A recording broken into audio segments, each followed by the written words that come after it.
Hi friends, today let's go to the second part of our sets. Okay, this is an important part.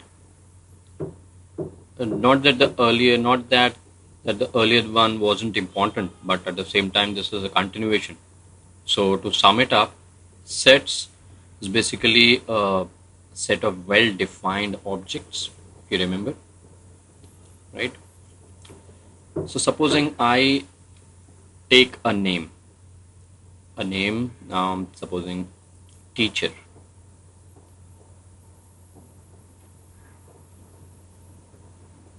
A teacher, okay,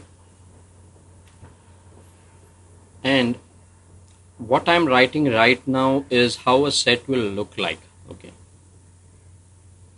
I'm using capital A is equal to curly brackets. I'm putting T, comma, E, A, C, H, E, R, teacher. Each of them in this entire thing has got a meaning to it. One, every set which is defined, we need to use a capital letter to define a set. Okay, this is the first rule. Second, this definition of set, when I'm symbolically representing it this way, we need to start with a curly braces.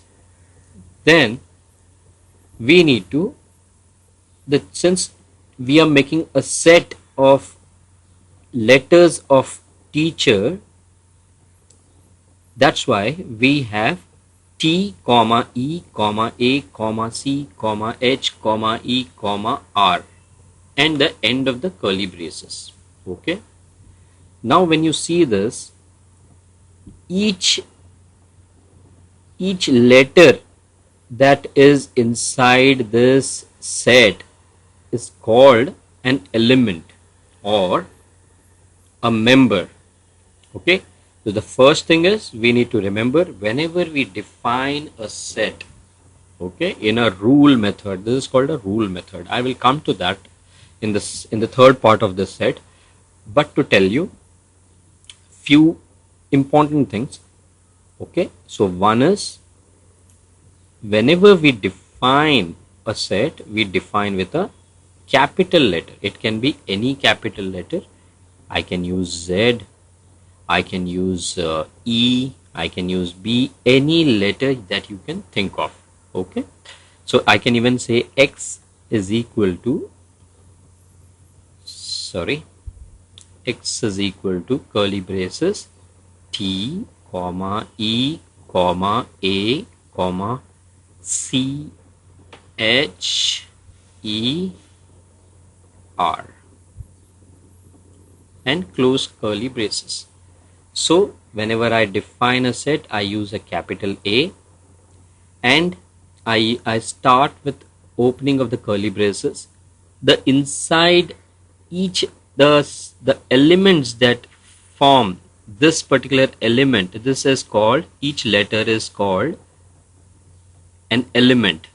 Okay, so each object in this is called an element or member. So this is called an element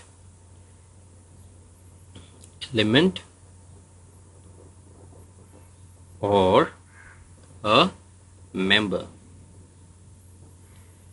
of this set A. Set A or set X. Okay. Now let me rub this off to clear the screen. Now, another thing which I want to tell you here is, supposing if I am writing A is equal to curly braces T, comma, E, comma, A, C, H, E, R,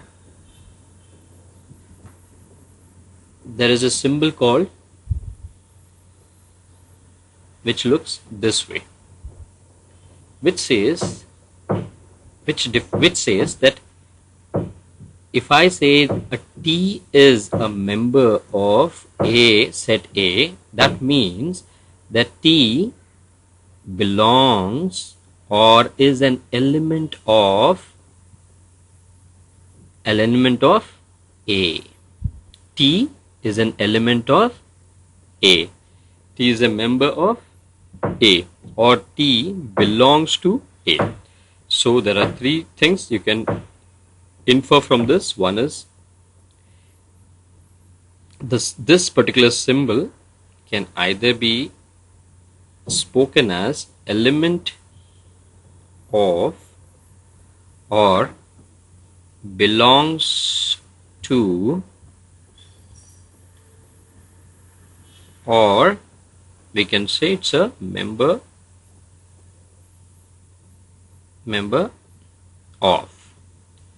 Okay, just remember, whenever you are, or the teacher who is teaching you talks about sets, she will tell you T is an element, and she will use this particular symbol. Always remember, this symbol means either element of or belongs to or member of.